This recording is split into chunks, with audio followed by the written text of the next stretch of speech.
Are you recording? Are we live? Now I am. Great way. Welcome, Gerald. I'm so happy to have you today. Thanks for agreeing to come on Tea and Tech and chat with everybody. So if you don't mind, tell us a little about yourself and what you enjoy. Well, my name is Gerald Fullam, and I did not bring tea to Tea and Tech. I made myself a French press of cacao. I moved away from coffee, and now I'm brewing cacao.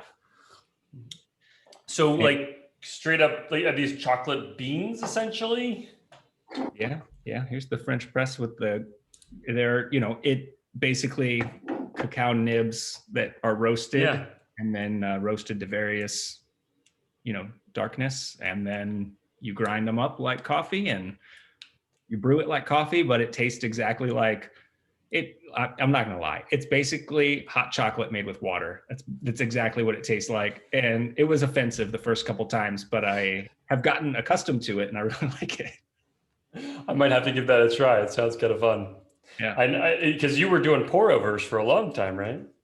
That's right. But for whatever reason, the instructions that came with the bags that I got, they say not to use this with paper filters. So if I want to do pour over, I'd have to get a gold mesh filter, or you can do French press is the other way to do it. Don't know why. Probably it gets quite powdery. My guess is that it would just sludge would come through the paper. I don't know. So, or maybe it gets blocked up. I don't know. Then it's not flowing clogged.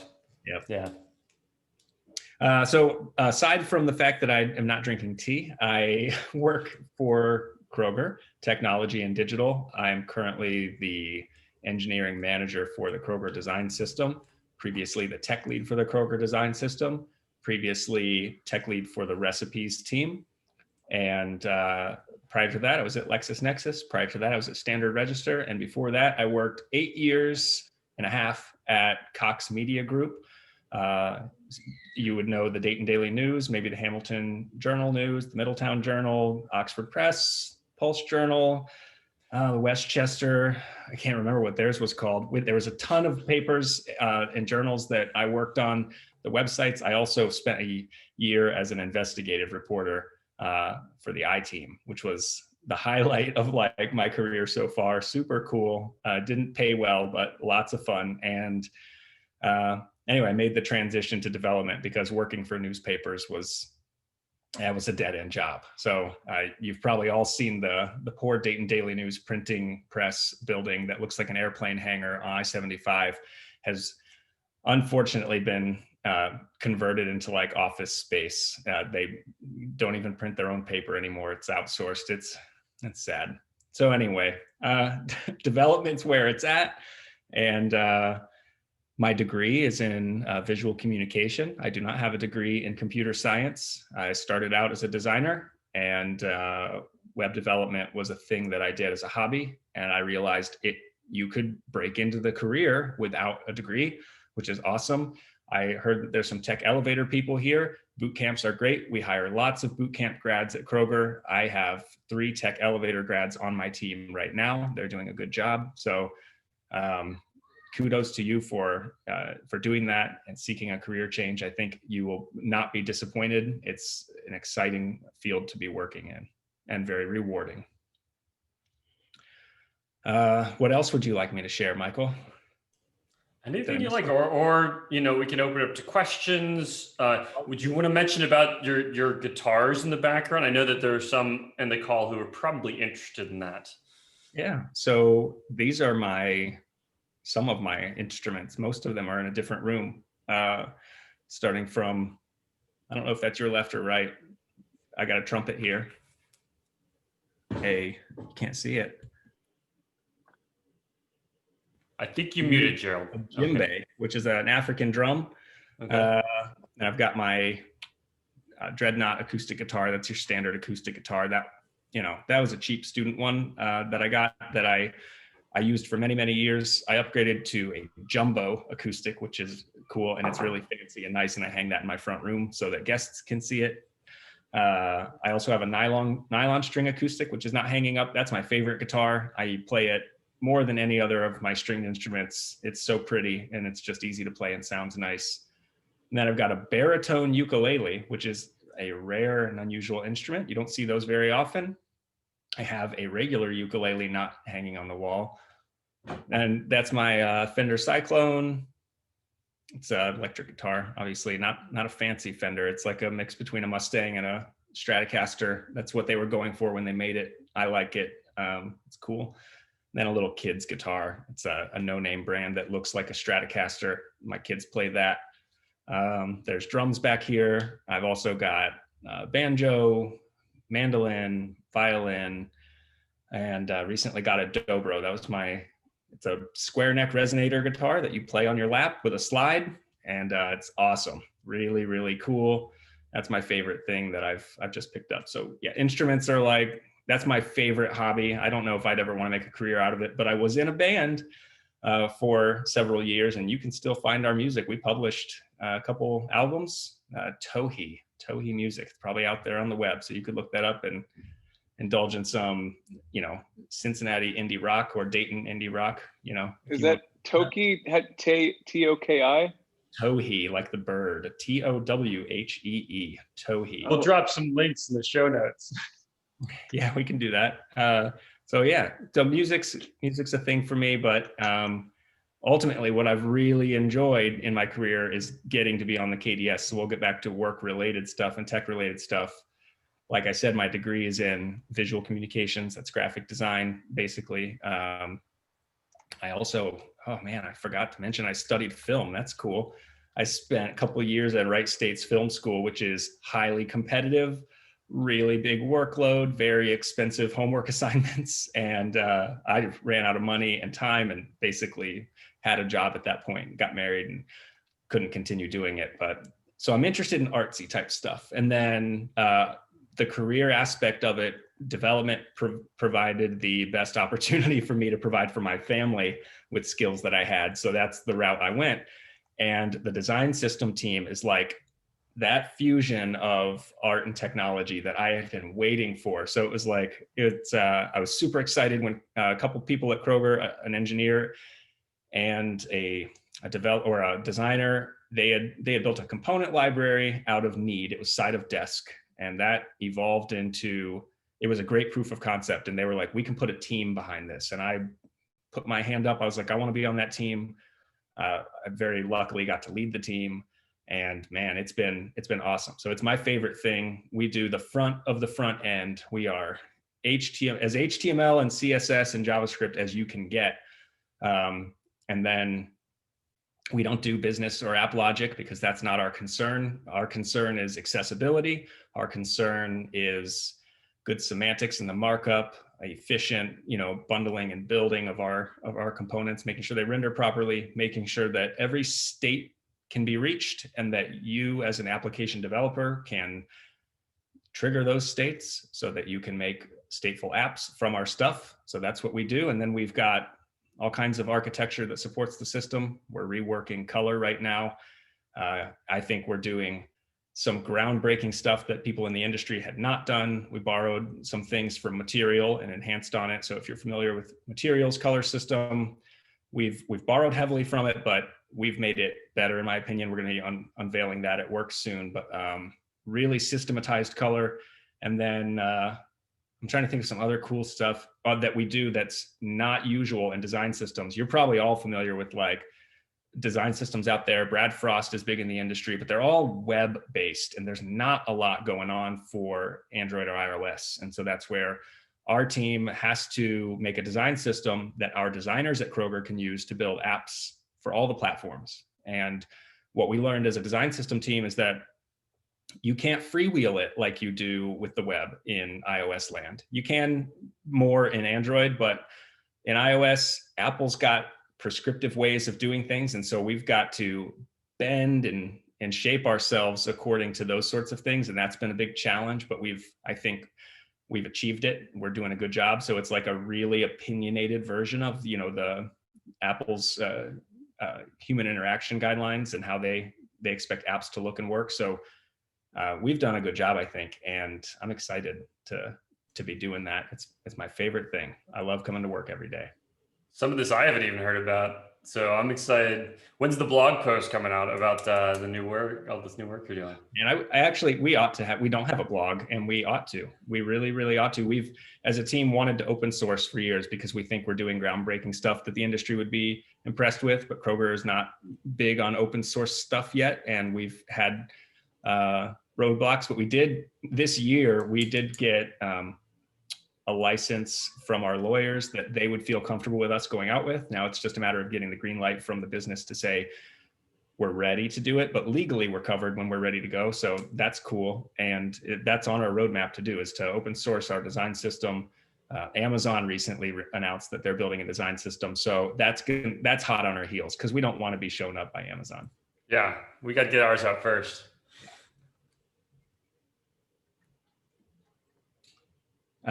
So why don't I learn more about everyone else here? Because I don't know any of you except for Troy, who I see has joined. Hello, Troy. And we'll go around and, if we can do quick introductions, that would be great for me. Who wants to go first? Randy, I nominate you as tribute. Absolutely. My name is Randy. It's nice to meet you. I work for a startup here in Cincinnati called Hive Parking. So we have a Android and an iOS application, and I am just learning the ins and outs. I just joined on recently after graduating from Tech Elevator, and I have questions ready for you once everyone's gone around. I checked you out on LinkedIn, and I've got many things to ask. Nice to meet you. Thanks for coming. Randy's always prepped with good questions. I absolutely love that. Awesome. So. And I see your classical nylon string guitar there in the background. Very cool. How can you tell it's nylon stringed, or is that's... I can mention a couple of the giveaways. So okay, here I can see that the headstock has the tuning knobs that nylon strings would wrap around that look different than okay guitar. And then also, if you hold it up, there's no pick guard on most guitars that use a pick. You've got a pick guard, but nylon string guitars you play by hand with your fingers, obviously not with a pick. So that's awesome. Okay, I'm absolutely loving the fact that I'm learning so much about music in this Tea and Tech. How about you, Lisa? You want to go next? Sure. I just graduated from Tech Elevator last December, and actually I will be working for GE Aviation through Engage next week. So I'm excited. Congratulations! That's very exciting. Yeah, thanks. And I'm also a musician before this tech pivot. So I played the violin. I think there's like a music stand over there. Awesome. Yeah. Yeah. I mentioned a violin, but I don't play it very well. I am a true fiddler.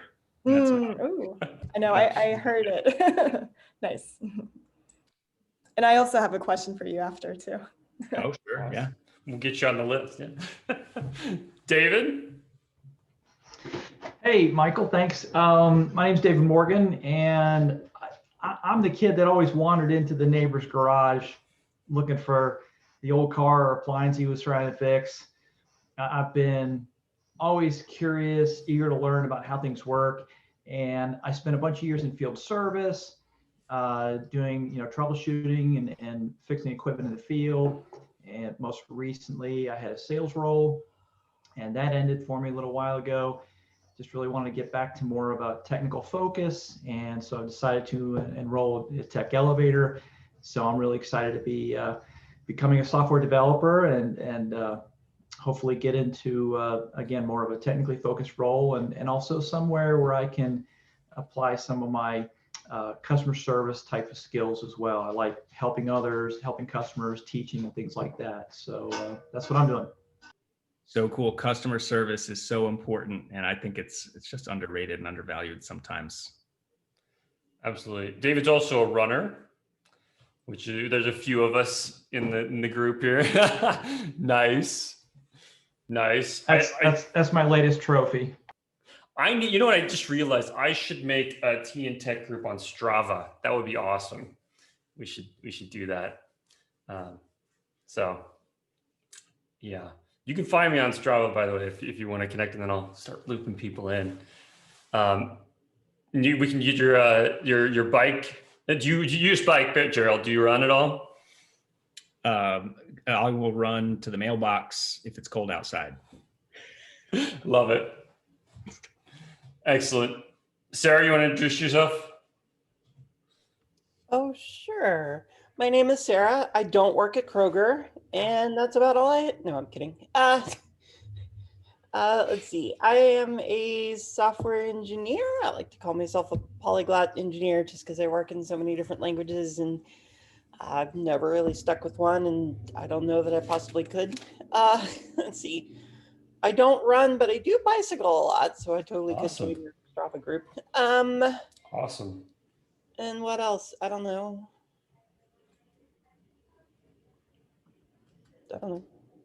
Yeah. Where do you work? Thank you, Sarah. Did you say you're in Pittsburgh, I think, right? Yeah, I'm in Pittsburgh, not Okay. Cincinnati or Columbus or any of the other sea towns in that Ohio state. We get a lot of C towns. Got a lot of sea. Well, we have a lot of P towns. There's Philly. There's True. And then I work for a company that you probably haven't heard of called Advanced Agrilytics, which does like data analysis on farmland to help them do better yields and stuff like that. That sounds really interesting. That's cool. That's kind of interesting. It's also a little over my head because I don't understand like soil compositions, but you know, I don't have to work on the software.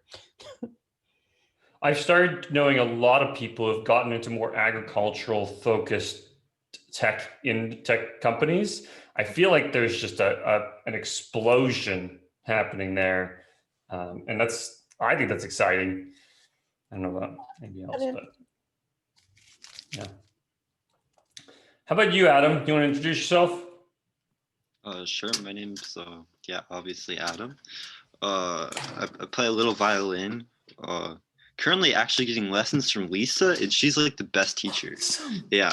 So cool. Yeah. I used to run a bit. I did cross country, but nowadays it's more just biking. Yeah, I don't know. I do .NET and JavaScript, I guess. I used to do PHP. Actually, before doing Tech Elevator, I had about 2 years self-taught experience with PHP and SQL. So, yep. Awesome. By the way, if anybody's interested, there's not a lot of activity yet. We're still kind of growing it, but there is a T and Tech channel in the Momentum DevCon Slack. So if you ever want to connect there as well, that's an option. So just Can you drop the link to that Slack? I will do that in just a moment cool. here. Thank you. Awesome. Yeah. Well, I'm doing that. How about David? You want to go? Sure. My name is David Reek. I was a bootcamp instructor last year, and I'm kind of looking for my next gig right now. So between jobs and I don't think there's anything else to add. I think that's me in a nutshell right now. What did you teach at the boot camp? We taught full stack JavaScript, so Node on the back end, React on the front end, and MongoDB, and a little bit of HTML, CSS, and Bootstrap as well, just to Very cool. round things out. But And that I was see kind you of. got a guitar in the background as well. Do I have a? Oh, I do. Yes, I do. Actually, it's not a guitar. It's a guitar case. The guitar is actually out. It might be aggressive to say I play the guitar. It's probably more accurate to say I own a guitar. Okay, that's Although fair. I did finally restring it for the first time in about 6 or 7 years, just last week. So I did actually Awesome. play it a few times, but that was the first time in months. Awesome. Oh. Cool. Trip was trying to connect, but Samuel, do you want to introduce yourself? Sure, one sec. Thanks. That's right. So partially doing well, what's going on? Hello, my name's Sam. I'm a recent UC grad. I work at Kroger Technology now, working on InStock, a lot of fun.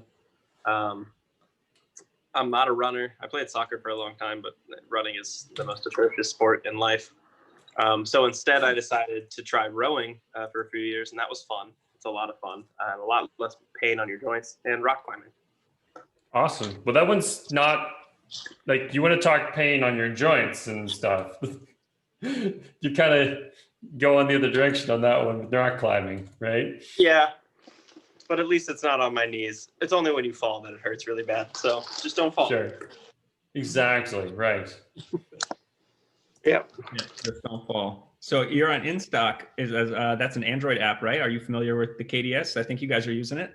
Yeah. So I'm on an interesting team. We are not part of any of the Android development. We're more of a core services and tools team.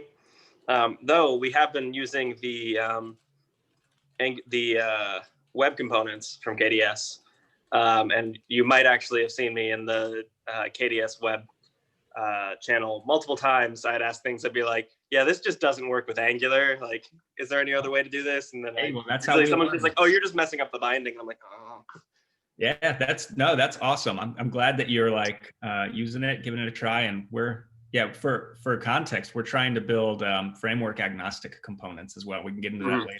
And so we find out sometimes they're a little too agnostic and they don't understand the framework so well, and developers of that framework don't know how to use it intuitively, and they have to write boilerplate around it, and that can get hairy. So we're trying to work that stuff out. But yeah, awesome. Thanks. For what it's worth, it's probably our favorite package that we work with. So it does its job quite well. We're just bad at UI. Well done to Gerald and team. I mean, I could say that regardless, but based on that feedback, that's pretty solid endorsement. How about you, Troy? What's up? Oh, I feel like one of the old veterans amongst us. But Michael, we said nothing about your minimalistic background, man. What's with the change? Have you been doing this background for a while now? Yeah, so I moved my office downstairs, and so this room is now is a dedicated office for me. I do have like a plant in the corner here, at least. That's my plant. Yep. It's been with me for a long time. I got that. Yeah, well, I don't know.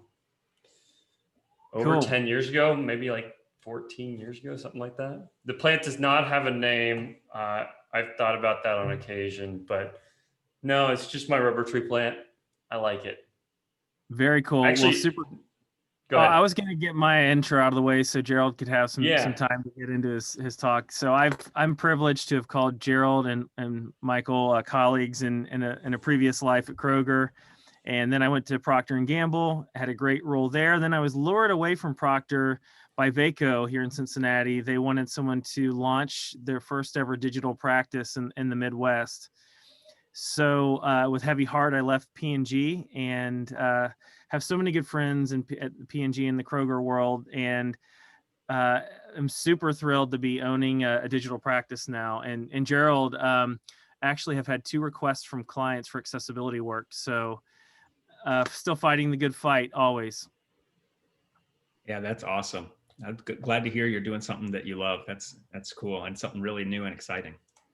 Good for you, Troy. Absolutely. Yeah. Man. All right, is that everybody? Did we get through everyone? It looks like Trip is not connected. It says Trip is connecting to audio, so I don't think we're going to get anything from him. Sorry, Trip. So I think Randy jumped in first with I have a question prepared.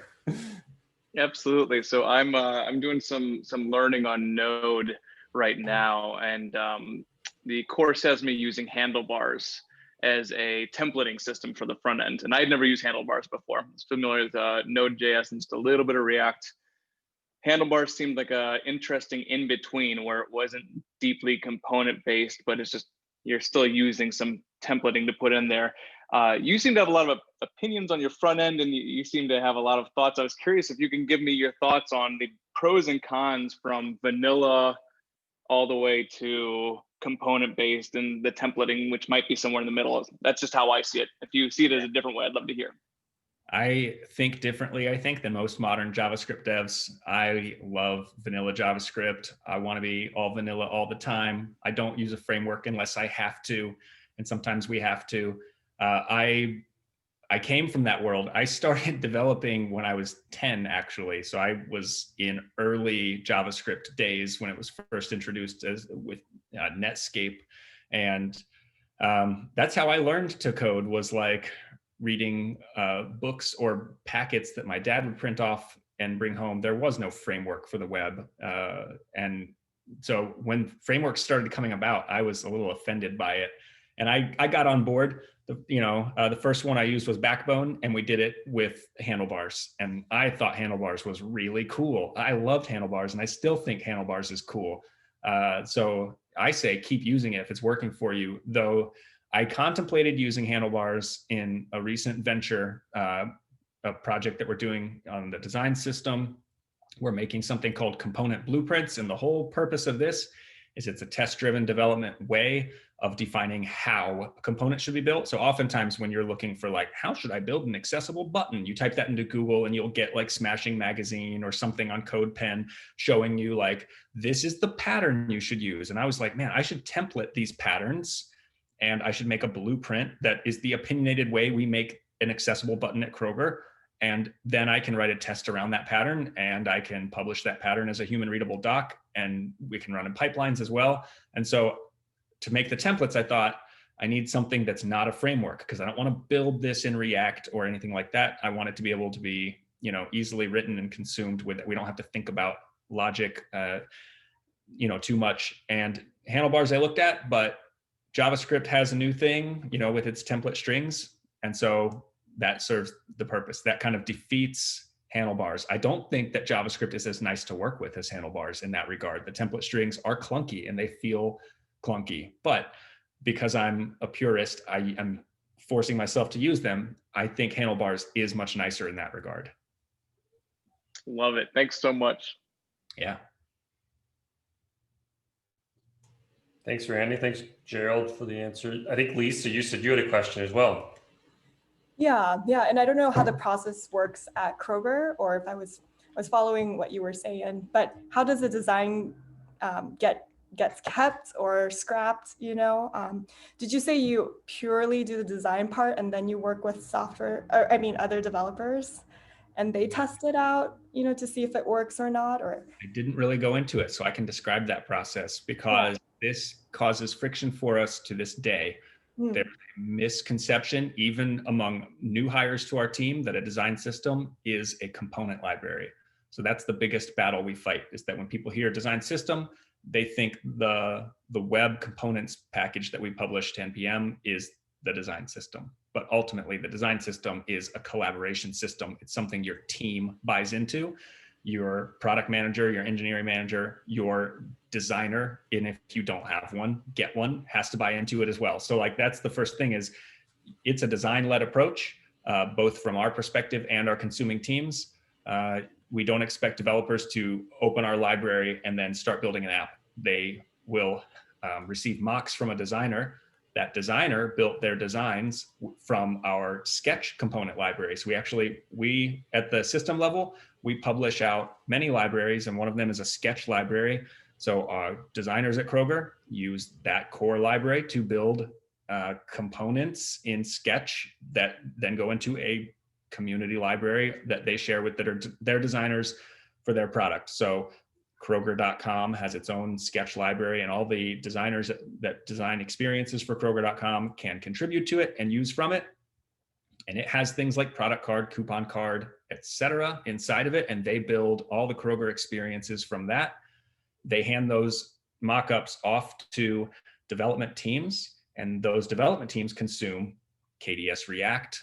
We did build a React version of our library, or they consume KDS Stencil. That's our framework agnostic answer. And that will have all the components that our core Sketch library has. And this is an area where we're trying to get is we would like the development teams to do the same things that the designers have done, which is create a community library of those same components. Make a product card from all the KDS atoms, a product card molecule according to the product card mockup you receive from your designer. That's the desired approach. And then you've got that centralized shared component library of app specific, fully baked with business logic components, like a product card that you can drop on a page. That's the goal, and that's where we're headed. So it all starts there. And then if there's a change to design, if someone has a new idea, and Michael knows about this because we encountered it recently, Someone has a new idea for a design. We don't expect developers to make those changes. A designer has got to request that change, and they can request it at the app level if they're an app designer, and they can ask their developers to build it. And then if they want to see it back in the KDS, they contribute it through a process we call federation. So the designer attends a federator meeting and says, my team built or modified in a component. We thought the chevron on breadcrumbs was too big, and we shrunk the chevron. It's now smaller. We think this is a really great thing that you should bake into your breadcrumbs component. It goes totally hypothetical. Totally hypothetical. It's not a real world scenario. And no, it's totally couldn't possibly have happened yesterday. I had to draw from, it's recency bias. I had to draw from my memory there. So essentially, while KDS vets it, because we vet everything, and we are very meticulous about making sure the semantics are correct, and we've got to make sure the API works for everyone, and we've got to make sure that it serves as many use cases as possible. It's a slow process to get it back through our sketch library and our development component libraries. So what we do is we say, designer at the app level, work with your developer at the app level to make your change that you asked for be as scrappy as you need to be. So if you want to override something in one of our components, do it. If you want to submit a contribution, or if you want to fork it, copy it, whatever you do it. We just say be scrappy is our thing. Like, be as scrappy as you need to be to make your choice, and then you contribute it back to us through federation. Eventually, next quarter, that thing is now in the KDS. So it's a slow process. We don't want to block teams, and we sort of consume contribution back from the community via designers. And it's working sometimes. At other times, it's not a friendly process, and it can be a frustration point. But when you're serving an enterprise, that's the way it has to be. It's not a small design system. So we can't be as reactionary as we'd like to be sometimes. Sorry, I've got a visitor.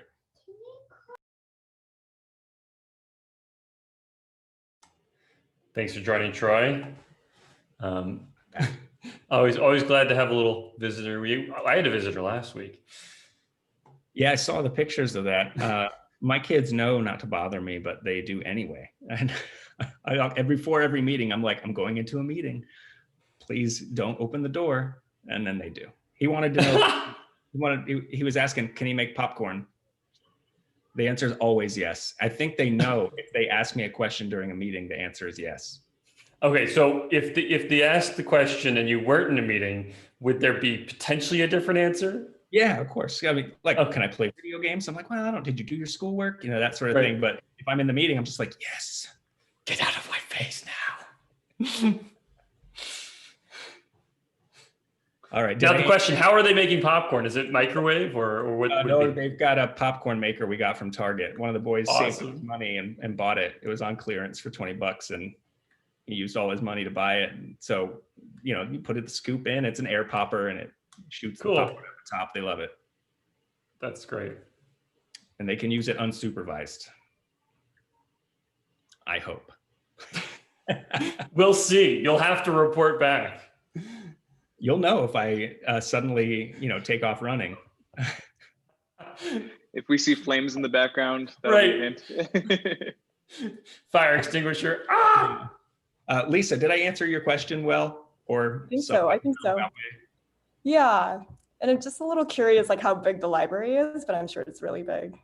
So it started to grow and become unwieldy, and that's where we came up with the idea of the community library. So it sort of organically got to the point where we could not support a single team's needs and build all of their components, because the library starts to grow, and then you end up with something like Product Card, and you're like, you feel good about it. Actually, one is like Stepper. We were like, oh, we made a Stepper. It's a little thing that has buttons and an input, and we made that, and then we find out that a team that works with associate-facing apps needed the Stepper to behave differently and look a little bit differently. And so we're like, okay, we're going to create a version of this Stepper just for them, and we put that in the library. And then it's like, we needed to make some changes on the React side, so we made a version for them, and we're starting to branch out. And then we ended up with like associate-facing tabs and customer-facing tabs, and it was getting out of control. And that's where we said we're going to pare back. So we went through this hard process of saying what belongs in our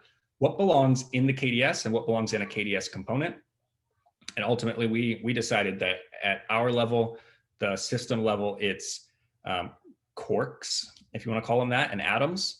And that's basically design tokens. If you've heard that term, it's just variables. It's the smallest unit of a decision you can make. And so it's like, what colors are we going to expose to be used? And we give those colors some semantic names like brand most prominent, right? And we use that, and you want to use the brand most prominent color, and we don't want to call it blue because it might not always be blue, right? If we theme it for one of our other properties. So design tokens are in there, and then atoms. So button, basically inputs, all the things you can think of, radio, checkbox, etc., some typography, all that stuff's there, and we offer utilities for sizing and spacing. And then we tell community libraries, now you build the molecules and the organisms from that stuff. And so we're in the process of transferring out any molecules and organisms that we had previously been owning. We're trying to offload those onto teams so that they can maintain them going forward. And the system can really just focus on those things that everyone can use without us thinking about use case specific concerns. Yeah, that's so interesting. Sorry, go ahead.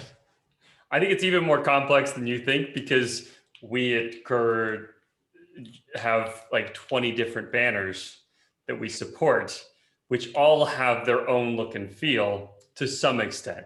It's all the same site really, but yeah.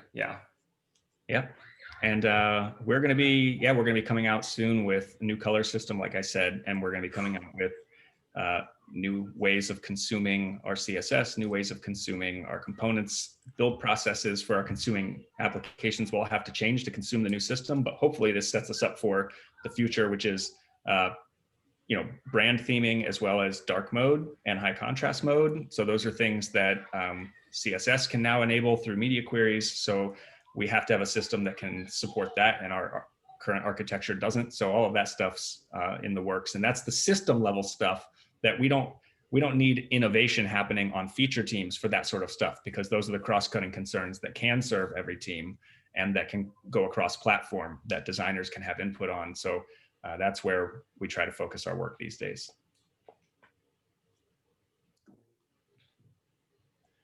Did someone else have a question? Was it you, David, or I'm trying to remember? If not, just open it up. There's something else you want to talk about? Brandy, I see the dog. He or she seems super chill. This is Nigel. If you ever see me just petting nothing, because he'll usually be right at the bottom of the screen right here. If I'm just going like this, it's Nigel's in my lap. That's why. Love it. I've got a question for you. Just a fun little toss up here. What's a fun new trend in design, maybe universally or in your company, or just kicking around your head, a fun little thing that you see might be coming in the future, small or big, anything you're about? Oh man, I can't think of what like the new trends are, because as sad as it is to say, Kroger's not on the cutting edge of trends. That's we fair. play it quite safe when it comes to design, and so we would have missed the boat on like skeuomorphism when that was a thing, which is probably a good thing that we missed that. There's pros to being trendy, because you present yourself as being modern and forward thinking, but you don't want to be like the late adopter of the trend and then you look like the old fogey that doesn't understand modern trends. So Kroger has a nice balance of like, we're not adopting trends late, we're just not adopting trends at all.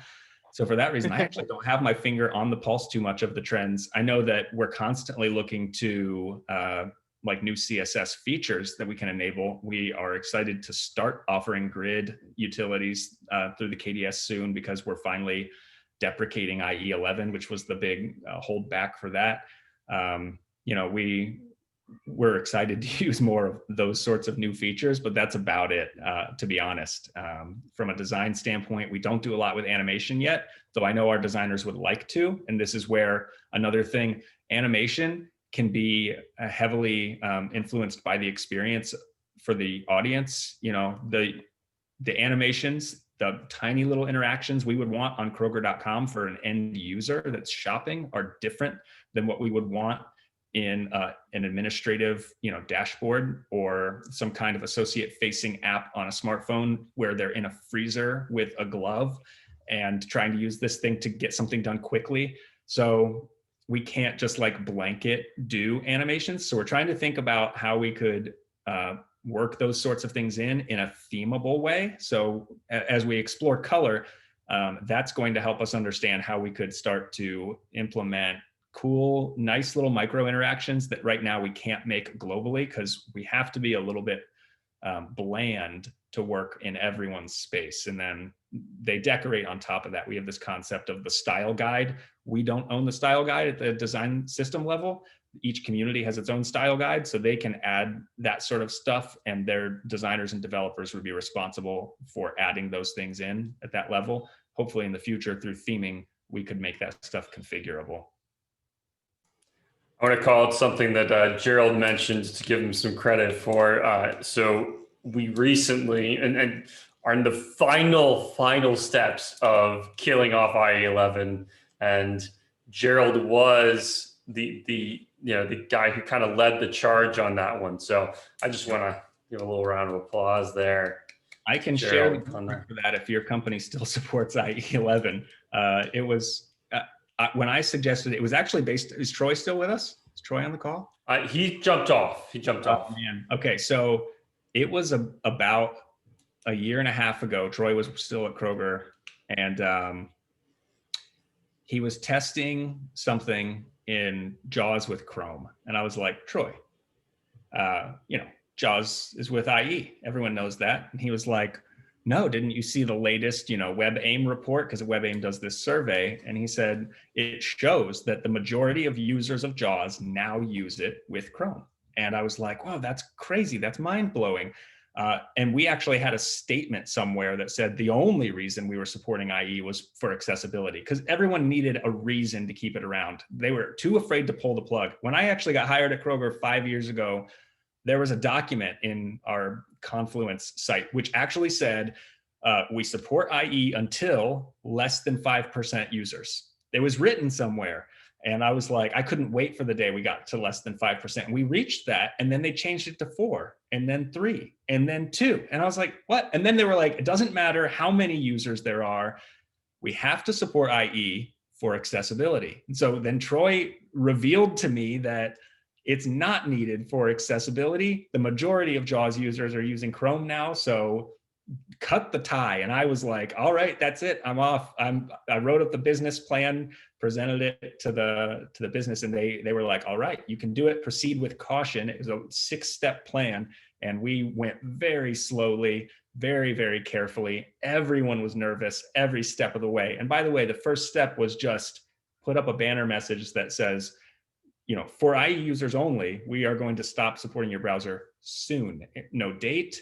We didn't actually change anything. And there was like extreme nerves about putting something up like that, because honestly, we're afraid of losing revenue. If someone comes to your site and sees a message, they might not fully understand it. They may just get nervous and be like, I'm out of here. I'm not going to buy anything. I'm not going to add something to my cart. I'm not going to clip coupons here if you don't support my browser. That's what we were nervous about.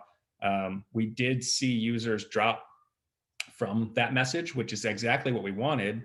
And then we saw usage in other browsers go up, which is also exactly what we wanted. So that was the key. So we were measuring, we had metrics in place, and we said, as they stop using IE11, we see Chrome, Firefox, and Safari increasing in usage. So that was what we needed to tell the business. The next step, which was change the message from soon to July 31st or whatever date was we chose. And then we hit that date, and we still had people like, are we sure we want to do this? And it was like, yes. So even on that date, the plan called for just changing the message again. All of the steps were just messaging. So then it was, we no longer support your browser, but we do, right? Like we didn't actually take out the polyfills or disable any features. It was just, we changed it from a yellow banner message to a red banner message, from a info icon to a triangle with an exclamation point in it, right? So it's like, it became more in your face, and it was, we no longer support your browser. And that's where we've sort of stopped at the app level for now. It's still there since July, because they've been nervous to take that last step, which is you remove the polyfills, you realize the savings on your bundle size, and then you open the floodgates to new features. You can start using modern JavaScript, modern CSS, and that's basically what we're hoping for.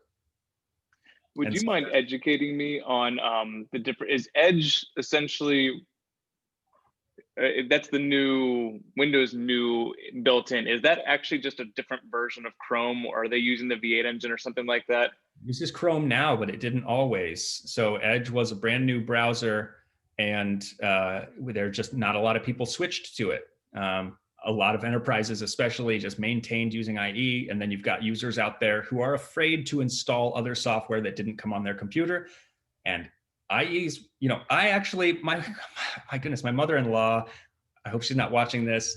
I was at her house, and I was helping her set something up, and I needed her Wi-Fi password, and she showed me her thing that she got from, Spectrum or AT&T, whatever. And on it, someone who installed her router had written, "Open Internet Explorer and go wherever." And I was just like, what? Like, I couldn't believe it. And so she felt like the only way. Why would you do such a thing?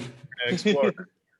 Someone I care about deeply, I'll say, recently got a new Windows computer for the first time and tried to install Chrome, and it gives warning after warning. You don't want to do this. You have to exit safe mode and you'll never be able to come back.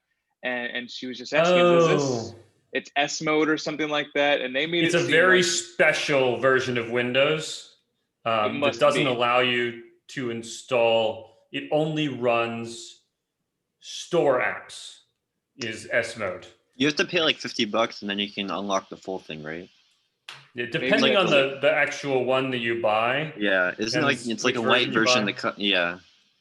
She's returning it. Long story short. Yeah. Oh, okay. The good news is that you can usually unlock it, and that it does have benefits, without a doubt. It's much like when you think about Android or iOS, where they have the App Store motto, where when it comes to the store, it is sandboxed in its own little thing, and it's not going to take over your machine or cause you problems. So there's actually some great advantages there to the user, except that the ecosystem's just not there yet. And I don't know when it will be, but we'll see. Sorry, you probably didn't need that big explanation about Windows S mode, but. I was typing, I might as well just say it out loud. I know that Apple's newest OS makes it very hard to download from not trusted developers that they see as trusted, even if you go from outside the App Store. So I guess it's really the same model they're doing. I think they just did it in a much more defensive way, trying to keep people using Edge. That was my takeaway. Yeah, Edge is not bad. And we would prefer that people use Edge if they like. It's one of the browsers we mention in our message for IE users is download Edge or Chrome or Firefox. And it's now Chromium based, so it's totally cool.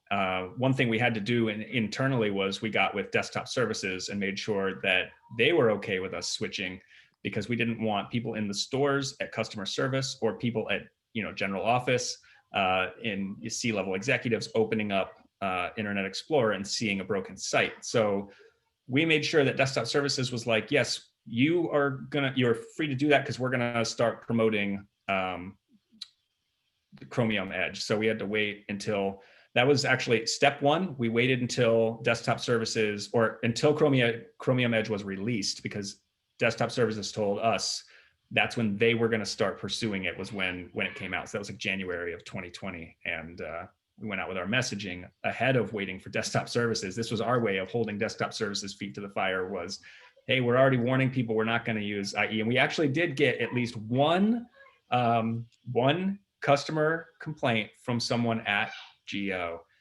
Came through the customer support center and back to my team. As the complaint was that the site was broken. it wasn't, but there was a message saying that we didn't support your browser. And we're still waiting to do that actual breakage. I think the plan is display a static page for the home page that is server-side rendered and has the polyfills it needs to run that page with a very clear in-your-face modal message that this site's not supported in this browser. And then so that page is guaranteed to work, every other page is not. And we're just waiting for that to happen. The thing with Edge though is like when they switched to Chromium Edge, they added Edge had a lot of like innovative features on Windows that made it like really performant. And I mean they added those features to Chromium Edge and just the Chromium itself, which is good. But like at the same time, it's kind of more monopolization of the internet. And like if you have full control over the user base, you're kind of like in charge of almost all the standards if you want to do something wonky, like when they added WebKit and stuff. So, I mean, they're trying to go away from wonkiness stuff and not compliance with standards, but at the same time, it almost seems like kind of a step backwards when I don't know. It's like there's pros and cons of them doing that. But I think the reason they switched to the Chromium Edge thing is more users were trusting Chrome. And basically, if they can say that it's powered by the same tech as Chrome, then why switch to it in the first place? I don't know. Yeah, I agree. Go ahead. I was going to say, there are pros and cons to both. I'm personally not too concerned with the monopolization, but I get that argument. I will say that as a developer, it makes our lives easier when there are fewer things to code for, fewer differences to worry about. Very true. And, you know, on the positive, if I understand correctly, the Chrome core that Microsoft is using is open source with a license that would allow, I imagine, a fork if necessary. So there is that. But yes, I definitely understand. And I heard a lot of heartburn about the fact that we were essentially losing a rendering engine. It was Trident, I think, was what they called it. And now we're pretty much down to the Chromium and Firefox, I think, and maybe one other, Safari. Safari's got their own thing. For some reason, I just disregard Safari. I don't know why. It's funny that everything I'm reading is indicating that Safari is becoming the IE of like the 2020s. So that's really kind of sad. Yeah, it totally is. I imagine that's holding us back in some areas where we want to, because the beauty of dropping IE 11 is we're almost fully on Evergreen at this point. And so there's all kinds of stuff that we can start to use as a result. And our team, you can probably hear my kids fighting.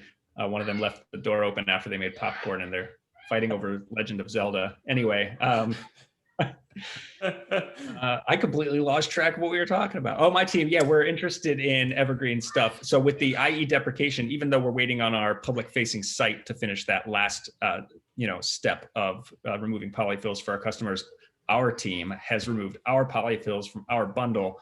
The application team adds them back in when they consume our package. So as we're going to be moving towards that Evergreen stuff, especially in our latest iteration, and applications won't be able to consume it. And especially when we get out with like the new grid utilities and stuff, you have to be ready to, if you want to make use of that stuff, you'll have to drop support. It's going to have to happen sooner or later. We're moving ahead, whether our consumers do or not. So Randy had a question. I don't know if you want to answer this, Gerald.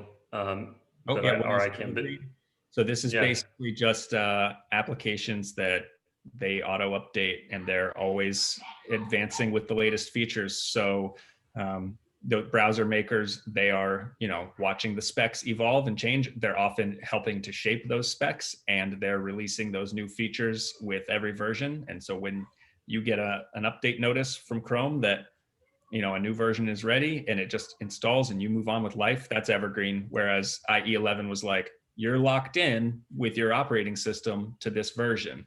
And then, the next version of this is not available unless you upgrade your OS. That would be the opposite of Evergreen. Right. Yeah. There were times it's like, okay, we're upgrading the enterprise to IE 11 now. Everybody ready? Yeah. Watch out, here it comes. Those days are long gone. Evergreen tend to have, it's incremental support. They'll often have features out behind flags long in advance of when they roll them out officially, and then there's good backwards compatibility support. So it's fairly safe to be on Evergreen, and once users are accustomed to it, it's not a big deal.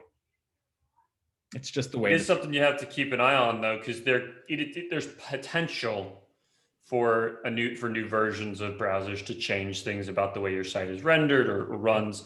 They avoid it as much as possible, but obviously, we don't ship software with bugs. I don't know if any of you ship software with bugs, but I've heard that occasionally it can happen. You're right. That's a good one. Chrome in version 83 introduced a new focus indicator that sent turmoil, streaming through the org because people thought it was a KDS update because Chrome's focus indicator changed, and everyone's accessing Kroger through, Chrome, Kroger.com, and they saw this new in-your-face blue ring on buttons and stuff, and they're like, "What did you guys do?" And we're like, we didn't do anything. We don't have an opinionated focus indicator. We use the browser default." And Chrome updated, and it was a big problem. Suddenly we had everyone clamoring for, we need to get a KDS custom focus indicator because Chrome one is so in your face. And so it's on our roadmap now. And we had to deal with that. It was a major visual breaking change, so to speak, with how, Chrome handles something. Oh, this is fun for me now. Could you give me an example of how I could trigger that in a Chrome? Would that be? Tab to something. So put your cursor on a page, clicks anywhere in the content area, and tab, and your focus indicator should show up on the next interactive thing. It's yet to be fixed on Kroger's website right now. I'm testing it on there. Yeah, if you're in Chrome. Yeah, okay. I click the search bar, and it's a circular search bar, and then the thing that I clicked around it is a square, as a rectangle. So it's kind of messed up. And it's not too bad. We actually, from an accessibility standpoint, we backed up using native focus indicators, because once you enter the realm of designing your own custom focus indicator, you have to really own it from an accessibility standpoint. And we weren't ready and prepared to do that. So we said, as a system, we're going to let the browser dictate the focus indicator, because browser makers are aware of those accessibility concerns and they've already accounted for it. But we're at a point now where we're mature enough as a design system that we can tackle something like that, and it's on our roadmap, so we're going to be doing it. As soon as you start mucking with something, now you're responsible for it, and now you have entered into all different complications. Well, I've just noticed that so many times where it's like, let's not touch that. Let's just let that be and do its thing, because it does what it needs to do. Yep. I have people on the business side that say they would like to not spend money on third-party services. They say, well, do we need to spend money on this? And my answer is, oh yes, because it would cost a lot more for us to create our own version of that and maintain it and debug it. That this is money well spent. Yeah, absolutely. Absolutely. I think I'm gonna have to sign off here. Gerald, thank you so much. This has just been fantastic. Great. I hope to see you around the internet, and everyone, I hope you have a wonderful week. Good to meet you. Thanks for the great questions and conversation. Thanks, Randy. Likewise.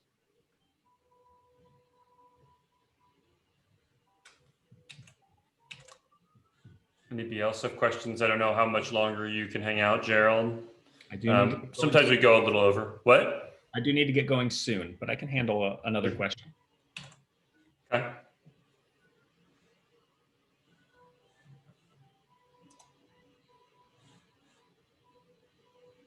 Can you guys hear the music that's playing behind me? Yeah, I love it.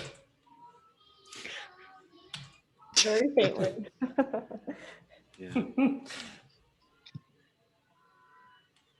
Yep. Yeah, this is Gerald, anything else? Should people follow you online? Do you have some social media, follow presence? me online. I used to do the Twitter thing really heavily, and occasionally I update it. So you can follow me on Twitter at Gerald Fullam. You can follow me on Facebook if you'd like, but that's all personal and family stuff. You're welcome to request my friendship there. Those are also few and far between. I'm most active, honestly, on Stack Overflow. That's my jam. So I don't know if you follow people there, but as far as like places where I'm active online, I'm a contributor, and I spend a lot of time answering questions. So I don't know. And I'm on LinkedIn. You can request the connection on LinkedIn, and I occasionally post things there. Man, maybe I need to get my social game on. For real.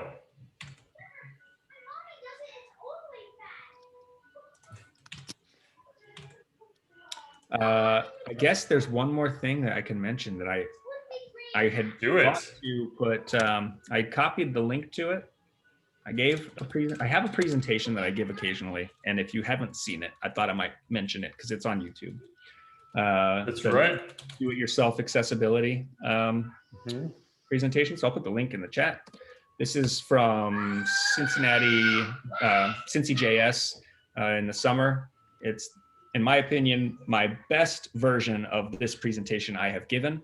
So this is the one to watch if you are interested. This is all about empowering you to explore accessibility if that's not something you feel like you know a lot about, or you feel like you need to let the experts do it. I think that you can become the expert, and this presentation is all about that. So thanks everyone for your time. It's good to meet all of you. Thank you, Gerald. You've been wonderful. I really appreciate you answering the questions. I think it's been a really good tea and tech. I just posted in here, there's a new running club. I'm going to create a cycling club as well, if anybody's interested in that. And feel free to check out the Slack if that interests you too. And this will be on YouTube soon. So thank you so much. You're welcome. Thank you. Thank you everyone for joining today. And I look forward to seeing you next week.